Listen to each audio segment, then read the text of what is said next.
नमस्कार, मैं हूं आपके साथ पूर्णिमा मिश्रा।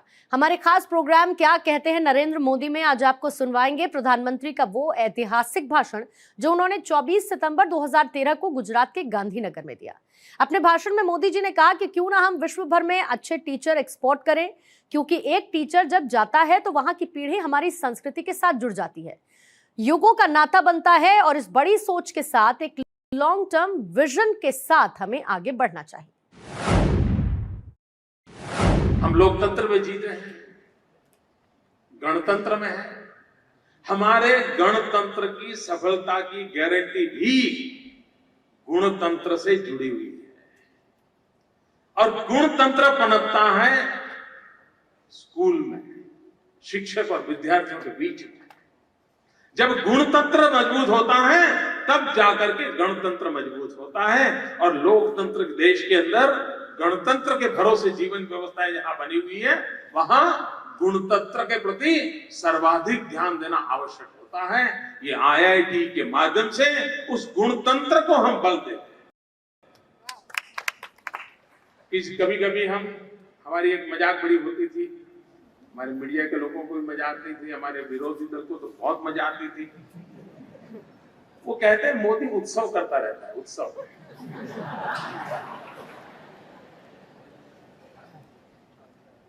और हमने जो हमारा जो टूरिज्म का सिंबल बनाया है उसमें लिखा है गुजरात वर लाइफ इज सेलिब्रेशन। गुजरात अपने आप में उत्सव है, लेकिन उत्सव उमंग भी किस रूप में हो, क्यों हो, कैसे हो, जिन लोगों को इसकी समझ नहीं है उनके लिए उत्सव एक शब्द है जिसको लेकर के राजनीतिक छींटाकशी चलती रहती है। अब जैसे हमने एक प्रयोग कार्यक्रम किया जिसको उत्सव नाम दिया, शाला प्रवेश उत्सव। ये कौन सा उत्सव है? जो हमारी आलोचना करते हैं उनको भी समझ नहीं आएगा कि ये उत्सव की क्या नई परिभाषा है, लेकिन हम मानते हैं कि बच्चा स्कूल जाए वो पूरे समाज और राष्ट्र का एक उत्सव का अवसर होना चाहिए। और मैं तो कभी कभी कहता हूं कि मुझे मुख्यमंत्री के नाते शपथ लेने के कार्यक्रम का जितना आनंद होता है उससे ज्यादा शाला प्रवेशोत्सव के समय एक गरीब बच्चे को स्कूल ले जाने के प्रसंग से होता है। समाज का इससे बड़ा उत्सव क्या हो कि जब नई पीढ़ी शिक्षा के द्वार पर जाकर के खड़ी रहने वाली है और अपनी जीवन यात्रा को प्रारंभ कर रही है, इससे बड़ा उत्सव क्या हो सकता है? हमने एक और काम शुरू किया, गुणोत्सव। अब ये कोई उत्सव होता है क्या? लेकिन हमने उसको उसमें जोड़ा क्योंकि हम जानते हैं हमारी प्रकृति में उमंग और उत्साह के साथ जिस कार्यों को करते हैं उसका एक परिणाम मिलता है। स्कूल बन गए, टीचर आ गए, कंप्यूटर आ गया, इंटरनेट कनेक्टिविटी आ गई, ज्योति ग्राम आ गया, सब हो गया। लेकिन अगर शिक्षा का माहौल चाहिए उस प्रकार से विकसित नहीं हो रहा है तो ये व्यवस्था किस काम की?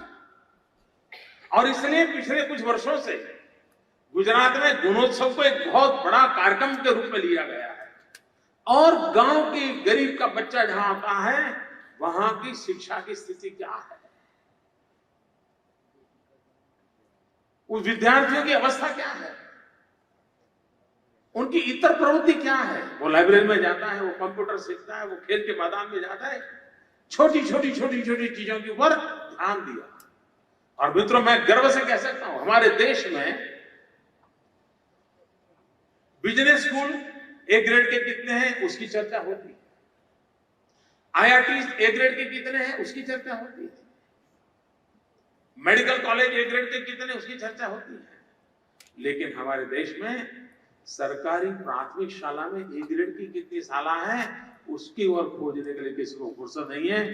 गुजरात पहला राज्य है जिसने गवर्नमेंट प्राइमरी स्कूल का ग्रेडेशन किया, A grade, B grade, C grade, D grade. और जब किया तो फिर सबने तय किया कुछ भी करेंगे अगली बार हम डी में से सी में आएंगे। किसी ने कहा बी में है, कुछ भी करेंगे ए में आएंगे, यहां है हम कम पढ़ते हैं। एक प्रयास प्रारंभ। इन सारे कामों को अगर करना है तो केंद्र बिंदु में शिक्षक होता है, और इसलिए उत्तम शिक्षकों का निर्माण। अब आज हम ये कहें कि भाई शिक्षक बनना है तो उसमें ये गुण होने ही चाहिए, लाएगा कहां से? समाज का वो माहौल नहीं है कि वहां से उसे वो मिले। 40-50 साल पहले ट्रेनिंग की जरूरत नहीं होगी, क्योंकि समाज की रचना ही ऐसी थी कि उसको मिल जाता था। आज आप उसको देना पड़ेगा, ट्रेन करना पड़ेगा, समझाना पड़ेगा। दूसरा, हमें ट्रेन करने की आवश्यकता इसलिए भी है कि हम बीते हुए कल के भरोसे नहीं जी सकते। हमें आने वाले युग की ओर सोचना होगा, आने वाले काल के लिए सोचना होगा। बदलते हुए विश्व में हम कहां खड़े हैं, हमारे गुजरात का, देश का नागरिक, हिंदुस्तान का नागरिक 21वीं सदी में कहां खड़ा होगा, इन सपनों के आधार पर उसका निर्माण हो। उसलिए शिक्षकों का निर्माण भी वैसे ही होना चाहिए। और इसलिए इस पूरी व्यवस्था में एक आमूलचूल परिवर्तन आवश्यक लगा, और उसकी प्रयोग भूमि के रूप में ये Indian institute of teachers education IITE इस यूनिवर्सिटी का निर्माण हुआ। अभी तो उसकी बाल्यावस्था है, उसकी उम्र अभी 2 साल हुई है, और हिंदुस्तान में हर एक के ध्यान में आया है कि हाँ, ये करने जैसा काम है। मित्रों, भारत युवा देश है। 65% जनसंख्या 35 से कम उम्र की है। आज विश्व के हर देश को टीचर्स की बहुत बड़ी रिक्वायरमेंट है। अच्छे टीचर के लिए दुनिया के अंदर बहुत कठिनाई है। क्या हम विश्व भर में हम अच्छे टीचर एक्सपोर्ट कर सकते हैं? यहां कई लोग बैठे होंगे जिनका अमेरिका जाने का सपना रह गया होगा। कई लोग बैठे होंगे जिनको लंदन में जाने का मन करता होगा, ऑस्ट्रेलिया जाने का मन करता होगा। मित्रों, आपका रास्ते पर कोई दरवाजा बंद नहीं हुआ है। अगर आप उत्तम टीचर बने, पूरे विश्व को उत्तम टीचरों की आज मांग है, जरूरत है। अगर भारत के पास इतने युवा शक्ति हैं, और उसमें से अगर 10, 15, 20 लाख टीचर दुनिया में हम पहुंचा सके, तो विश्व के अंदर हम एक नई शक्ति के रूप में अपने संबंधों को जोड़ सकते हैं। इस लंबी सोच के साथ क्यों न करें? और मित्रों, एक व्यापारी जाता है और एक टीचर जाता है, दोनों में बहुत बड़ा फर्क होता है। एक व्यापारी जाता है तो उसके डॉलर और पाउंड का हिसाब चलता रहता है, लेकिन एक टीचर जब जाता है तो वहां की पूरी पीढ़ी हमारी संस्कृति के साथ जुड़ जाती है, यानी युगों का नाता बनता है। पूरा विश्व का फलक हमारे सामने इंतजार कर रहा है। लेकिन इस बड़ी सोच के साथ, एक लॉन्ग टर्म विजन के साथ, उत्तम शिक्षक निर्माण करने को प्रायोरिटी देते हुए हम आगे बढ़ सकते हैं। मित्रों, धीरे धीरे एक जमाना था कि विद्यार्थी ट्यूशन के लिए जाते थे, लेकिन अगर ट्यूशन भी जाते थे तो एक कोशिश करते थे कि अगल बगल में किसी को पता न चले वो ट्यूशन जाता है। किताबें भी छुपा करके ले जाता था टीचर के घर, क्योंकि किसी को पता, क्योंकि ऐसा माना जाता था, अरे तू तो ट्यूशन जाता है, यार अच्छा नहीं माना जाता। आज से 30-40 साल पहले किसी विद्यार्थी का ट्यूशन पर जाना ये बुरा माना जाता था। उस विद्यार्थी की कमी है ऐसा महसूस किया जाता था। उसके माँ बाप भी पड़ोस वालों को नहीं बताते थे, उसके खासम था दोस्तों को पता नहीं होता था वो किसी टीचर के यहाँ जा रहा है पढ़ने के लिए। ट्यूशन को बुरा माना गया। आज माँ बाप सीना तान करके कहते हैं कि मेरे घर 3 टीचर आते हैं।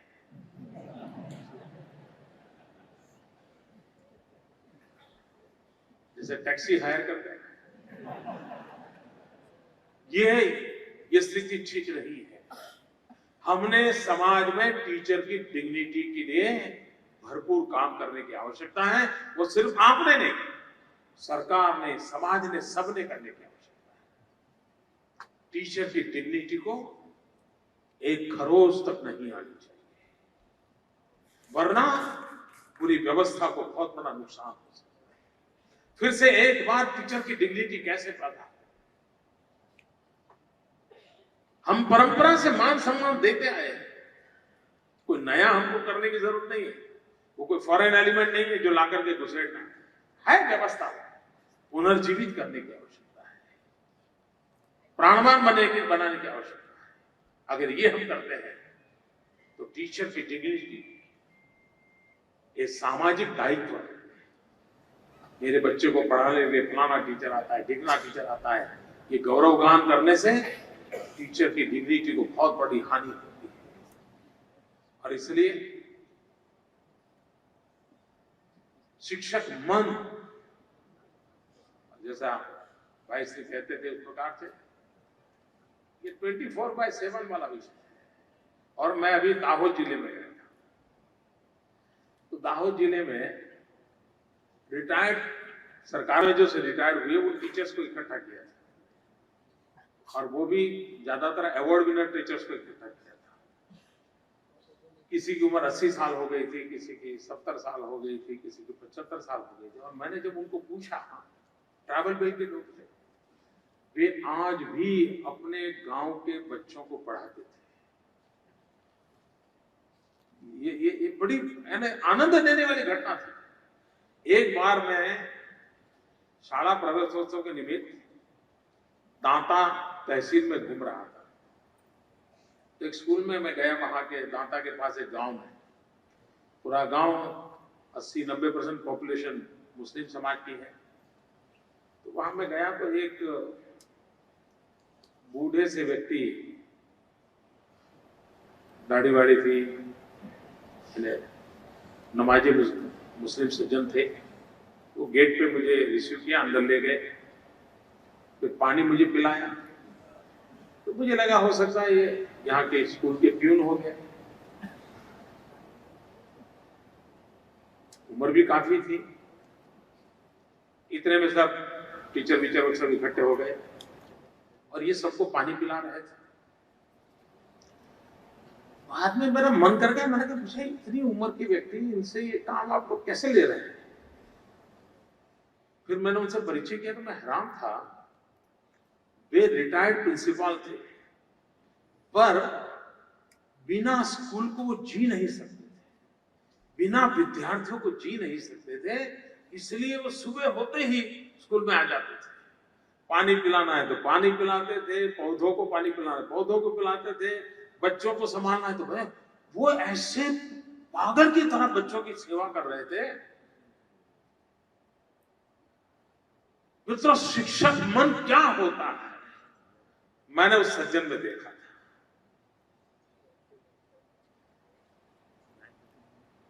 फिर मैंने भी अपने टीचर से कहा, भाई इतना त्याग और तपस्या, इतना समर्पण है इस सज्जन का। उनको और कोई बोले नहीं साहब, वो पढ़ाते भी हैं, पीरियड भी लेते हैं, कई नए टीचर हैं उनको भी सिखाते हैं। इतना समर्पण टीचर का होता है। और ऐसे उदाहरण एक तो नहीं, सैकड़ों मिलते हैं।